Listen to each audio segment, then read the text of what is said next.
Kerubin kuumat paikat. Lämminhenkistä kuumotusta jo vuodesta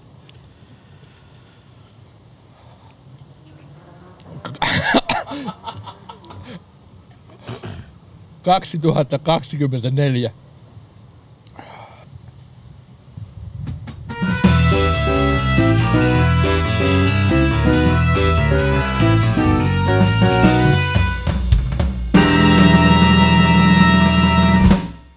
Tervetuloa Kerubin kuumiin paikkoihin. Kerubin kuumat paikat istuttaa jonkun suomalaisen kulttuurin parissa työskentelevän henkilön saman pöydän äärelle keskustelemaan urastaan, tekemisistään ja elämästään. Kuumat paikat on leppoisaa keskustelua, mutta odottamattomilla sävyillä, koska keskustelun lomassa nautimme pientä haukkapalaa, jotka on valeltu hiivaten kuumilla kastikkeilla. Hiivatti. Lämminhenkinen keskustelu voi siis muuttua yhdellä puraisulla kiusalliseksi kuumotukseksi ja harkitut sanat hikiseksi ähinäksi, kun Scovillen käyrät lähtevät nousemaan kielen päälle. Ensimmäisissä Kerubin kuumissa paikoissa juttukaverina on Matti Paalanen. Jee. Matti, sä oot heittänyt stand-up-keikkaa nyt reilut 10 vuotta. Joo. Ja muutama vuosi sitten sinut valittiin vuoden uudeksi kyvyksi. Kyllä. Ja kerubilainen tulokulma sinuun ja stand-upiin on se, että 2013 sinä olit ensimmäisenä järjestämässä Kerubin stand-up-iltoja ja nyt ensimmäisissä Kerubin kuumissa paikoissa, joten tervetuloa. Kiitos paljon. Tämä tarkoittaa sitä, että jos sä 10 vuotta jatkat tätä paskaa, niin sustakin saattaa tulla ihan vuoden uusi kyky. Se on aina mahdollista. Jep. Mutta mikä sulla on suhde tulisiin makuihin ja kuumiin kastikkeisiin? Mä siis vihaan kaikkia tulisia ruokia ja musta se on tavallaan sellaisena niin kuin instituutio tai kulttuurina niin jotenkin ärsyttävää sellaista maskuliinisuuden performoimista. Mä vihaan sitä. Musta se ei sovi mulle ollenkaan. Mutta mä kuulin, että täältä saa ilmasta ruokaa, niin sitten mä tulin tänne. Siellä olet äärimmäisen oikeassa paikassa, mutta otetaanko nyt ensimmäiset puraisut? Joo. Siellä on Kerubin chicken wingsejä on toisessa astiassa ja toisessa on sitten no chicken wingsejä. Itse tämmöisenä kasvissyöjä-ihmisenä heittäydyn tänne no chicken wingsin puolelle ja näistä kastikkeista nyt kerrottakoon, että siinä on Kerubin kuumia kastikkeita. Ne on täällä Kerubin omassa keittiössä tehty ja sitten on kaupastakin haettu myös tommosia kaupallisessa myynnissä olevia, vaikka kyllähän Kerubikin kaupallista toimintaa on, mutta taitaa olla, että näitä kastikkeita ei saa täältä vielä ostettua, ellei ota sitten ruokaa siinä samalla. Niin, onko poppamiestä kysytty, että haluaako ne olla mukana tässä? Ilmeisesti ei ole, mutta sovitaan, että kaikki näkyvyys on hyvä näkyvyys. Tää ei varmaan ole sitä hyvää, mutta mennään vaan. Joo. Noin, nyt sitä sieltä tulee, mutta noin. Joo. Hyvää mainosta Kerubille. Nämä on tällaisia tosi jämäkkiä. Kyllä, mutta toimii liisterinä kanssa. purastaanko ja lähdetään tekemään juttua. No niin. Nyt se sitäkin tuntuu jo vähän pahalta. Mä luulin, että mä oon niin menestynyt, että mun ei tarvitsisi tällaista tehdä enää. No, perussuomalaisten pitää leikata vähän vielä lisää kulttuurista, niin sit loppuu tämmönenkin sekoilu. Saanko kysyä tässä samalla kysymyksen, kun No, syöt kanaa? Tosiaan noi tiedot, mitä nyt tuossa kerroin sinusta ja 10-vuotisesta stand-up-urastasi, niin oli asioita, mitä oli helppo netistä googlata. Mutta miten Matti Paalanen itse esittelisi itsensä? Megajulkis. Nero. Vituiso muna. Siinä se varmaan. Siinä on 3 tärkeintä asiaa. Joo. No, jos sitten mennään tuonne stand-upin puolelle, niin se on ollut nyt elämääsi sen 10 vuotta ja vähän yli. Mutta kuinka monta vuotta on siitä, kun Matti Paalanen miettii, että stand-up-komiikka, se on se, mitä minä haluan tehdä? Mä oon nyt 30. 22 täytän kohta. Varmaan 17 vuotta sitten ehkä. Olikohan me jotain 15 sitten? Joo. Varmaan 15-vuotiaana tuli semmoinen olo, että sehän voisi olla ihan hauskaa kokeilla. Mä kävin katsoa vähän stand-upia ja sitten siitä meni hetki aikaa ja sitten mä muutin Joensuuhun ja sitten päätin, että nyt kokeillaan. Miten esikuvia 17 vuotta sitten, niin ketä ihailit silloin ja ketä ihailet nyt?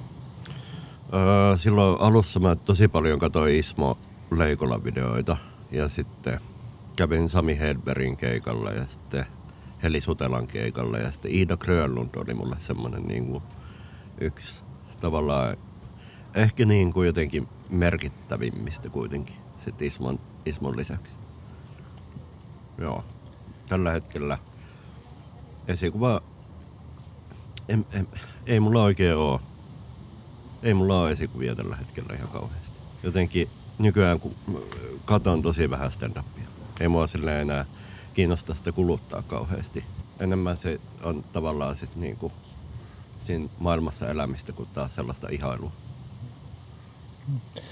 No jos vaikka nyt stand-upia sen 10 vuotta olet tehnyt, niin miten suomalainen stand-up-kulttuuri on muuttunut tänä aikana? No mä oon ruvennut saamaan enemmän keikkoja, ettei tarvii enää täällä olla. Silleen kiva. Ja kyllä se nyt musta tuntuu, että diversiteettiä, jos niin voi nyt sanoa, mutta kun tää ala on kauhean niin kuin sukupuolittunut tai silleen vähän vinoutunut sen sukupuolen jakauman kanssa, että nyt huomaa, että kuitenkin enenevissä määrin on sit muita kuin mieskoomikoita, siis mieskoomikoita ja se on hyvä. Ja ehkä semmonen niinku pikkuhiljaa alkaa jäämään silleen sit unholaan myös sellaiset, tai niinku jotenkin jäämään tältä alalta sellaiset perus punching down vitsit, että nauretaan niille, jotka on vähän matalemmassa asemassa. Ja se on vaan hyvä asia. Joo.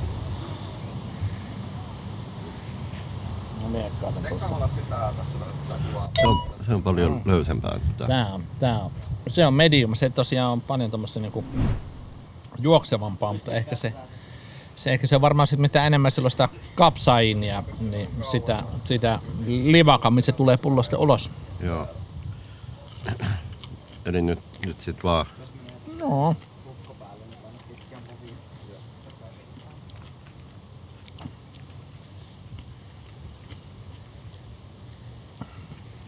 Musta on parempaa kuin toi edellinen. Tää on kyllä. Ja oma suuhu ei potki vielä liikaa. Ei niin. Jotenkin vähän vähemmän jopa mitä toi. Tietääkö yleisö nykyään paremmin, mitä stand-up tarkoittaa kuin 10 vuotta sitten? No totta kai, mitä enemmän tää laji saa tunnettavuutta ja taiteen muoto, niin tavallaan ne lainalaisuudet sit kanssa niinku selkiytyy yleisölle. Ei niitä huutelijoita nyt ihan kauheasti ole mun kohdalle sattunut. Pahimmat on ehkä ollut täällä Joensuussa, että joltain firmakeikalta multa on tullut, että niinku, joku humalainen mies tullut kävellyt lavalle ja ottanut multa mikin pois ja rupennut itse kertomaan vitsejä. Se on myös yksi syy, minkä takia mä en asu enää täällä. Mutta tänä iltana täällä keikalla. Ja mikä stand-upin tekemisessä on yllättänyt sut eniten? Helppous. Oliko muita kysymyksiä?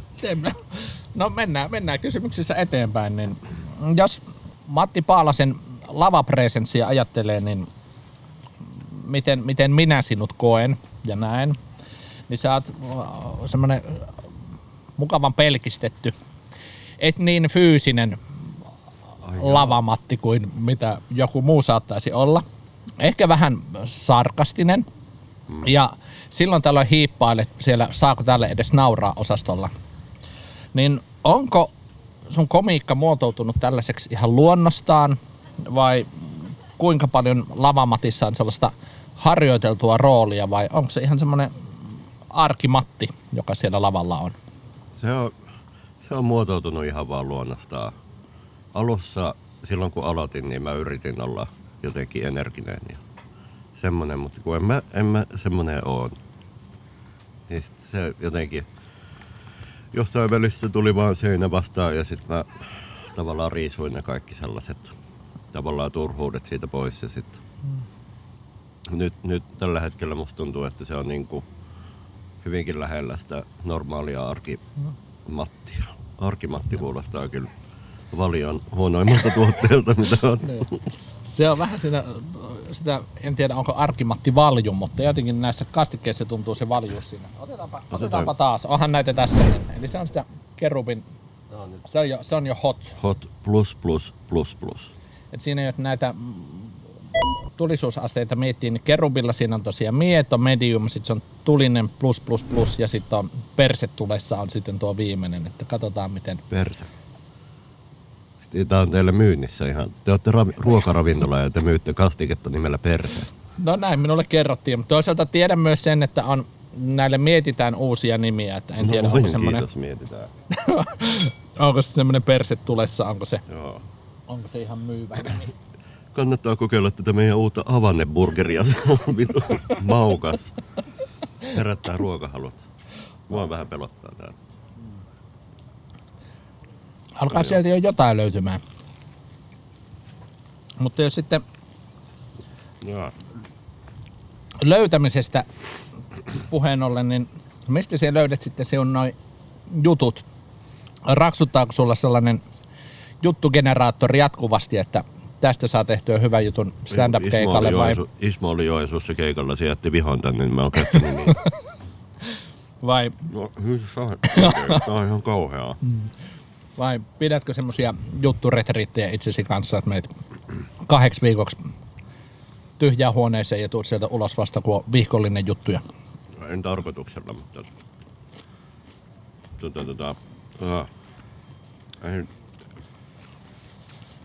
en tarkoituksella tee tollaista, mutta saatan olla pitkiäkin aikoja kotona, jos sitä kysyt.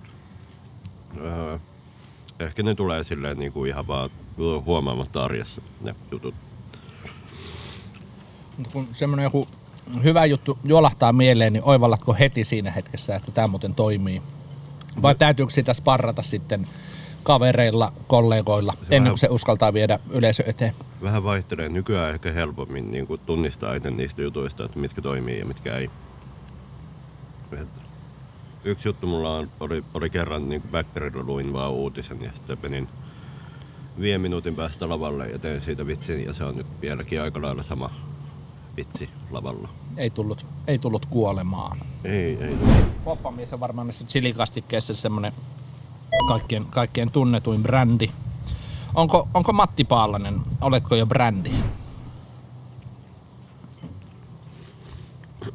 No jos pankkitiliä katsoo, niin en ainakaan kovin hyvä brändi. Mä vähän vierastan sitä niin kuin brändiajattelua, mutta mä. Tää on se mitä mä teen, mutta totta kai se voi myös sit ulkoapäin niin kuin määritellä brändiksi, mutta ainakaan itse sisäisesti ole ajatellut, että rakentaisin mitään erityistä. Mutta tuota sun someteliä, jos ajattelee, niin siellä nostat esille sun stand-up-koomikkuuttasi, mutta myös sitten sitä, että myös muunlaiset työtehtävät kiinnostaa, niin kaikki paitsi tämmönen paska.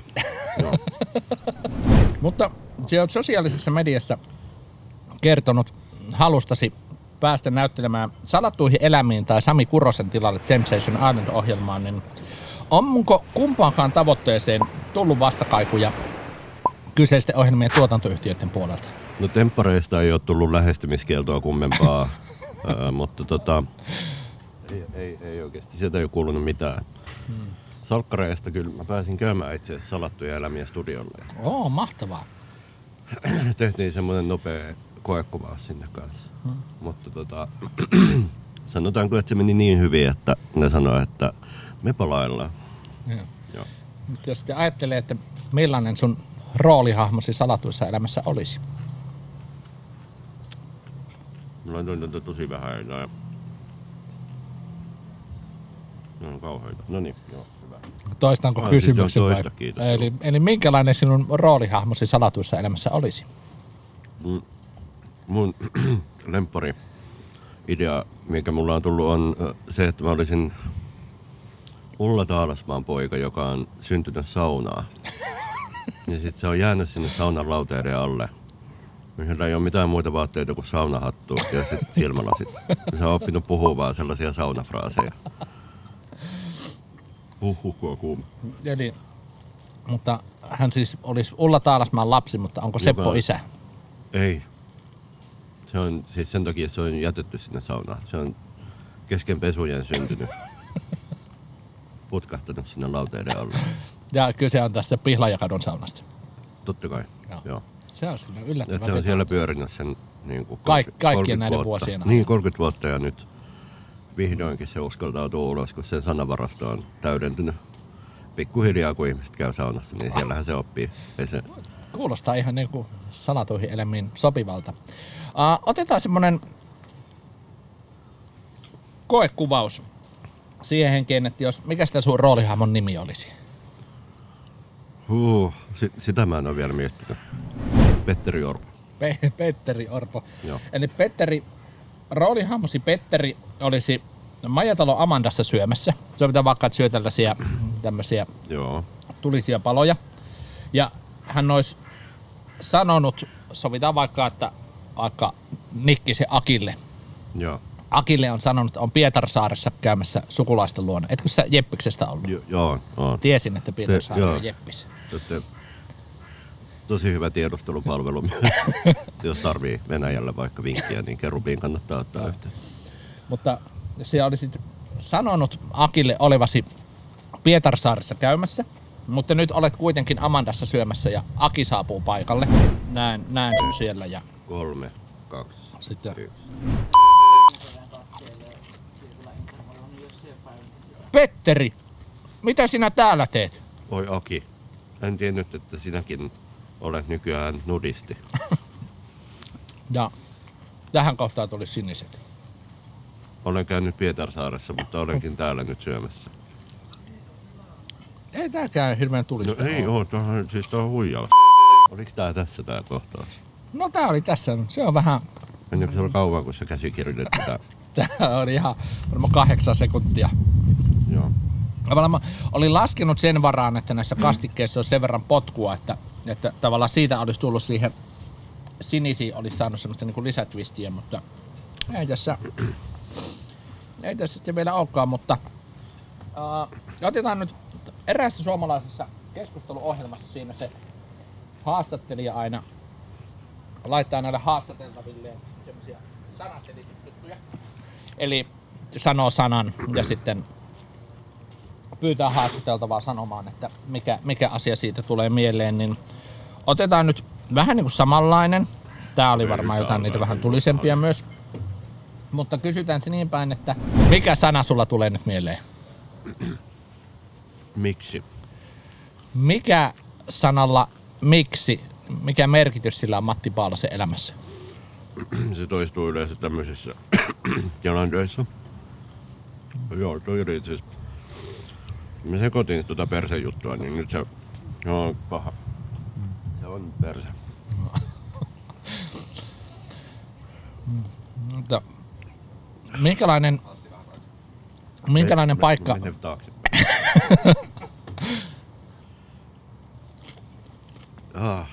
Joo, no niin, tämähän onkin. Pitäisikö ihmisten kysyä enemmän toisiltaan kysymys miksi? No pitäis. Tai mun olisi pitänyt kysyä, että miksi. No niin kuin ja nyt mä joudun toistamaan sitä itselleni. Joo. Mutta sullahan on tänä iltana täällä Kerubissa keikka, näin tässä kuvauspäivänä, mutta Joo, tää on myös tosi hyvä tehdä tälleen 2 tuntia ennen sitä keikkaa. Se on vatsakramppi keikan aikana. Kuinka pitkä setti sulla on luvassa? Varmaan 25 minuuttia ehkä. Luuletko, että En selviät? En selviä. No. Mutta varmaan tätä videota 10, 100 ja miljoonat ihmiset katsoo vasta tämän illan keikan jälkeen. Niin on varmasti moni, joka ihastuu Matti Paalaseen tämän videon nähtyään, niin Joo, varmasti. annetaan sulle nyt ruutuaikaa sen verran, että annan sulle mahdollisuuden ihan mainostaa itseesi. Niin, miksi Matti Paalanen on paras? Miksi Matti Paalanen pitäisi kutsua stand-up-keikoille jokaiselle Suomen paikkakunnalle? On yleensä halpa. Ja Onko muita jos syitä? tarvii töitä. Tällaisia oikeita ei mitään tämmöistä. Niin onko sulla, jossain vaiheessa muistan somessa etsit myös töitä itsellesi, niin tärppäsikö? Ei, no siis tätä mä oon nyt tehnyt, tai siis en tätä luojan kiitos, mutta siis stand-upia on tehnyt nyt vuoden verran nyt pelkästään. Se on ollut aika hyvä tilanne nyt, mutta ne keikkoja voisi olla lisää. Kyllä se kalenteri tarvii täyttää vielä. Ja mielellään toisenlaisia keikkoja kuin tämä tässä. Joo. No, mutta onko vielä jotain, mitä haluaisit Suomen kansalle sanoa? Kerubin persekastike. Ei varmaan muuta. Seuratkaa mua Instagramissa. Ai niin se, joo, Matti Paalanen. Jos seuraatte sellaista tyyppiä joku Köpikallio, niin lopettakaa sen seuraaminen ja sitten seuratkaa mua. Eikö toi ole se, mihin joku oli kuollut? Se ei välttämättä ole tämä on varmaan se, mikä on kaikkialla maailmassa kielletty. Tää Poppamiehen Hot Sauce Fire Demon, tää on niinku asteikolla 1–10, tää on 11. Katsotaan.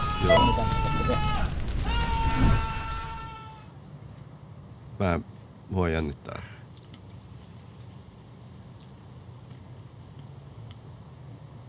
Kerubin kuumat paikat.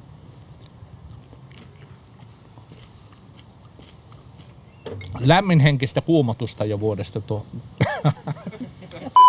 Ja se chilikastikkeessa on se, että tässä kohtaa nämä saattaa maistua suussa hyvältä, mutta tilanne voi olla toinen huomissa. Kerubin kuumat paikat. Lämminhenkistä kuumotusta jo vuodesta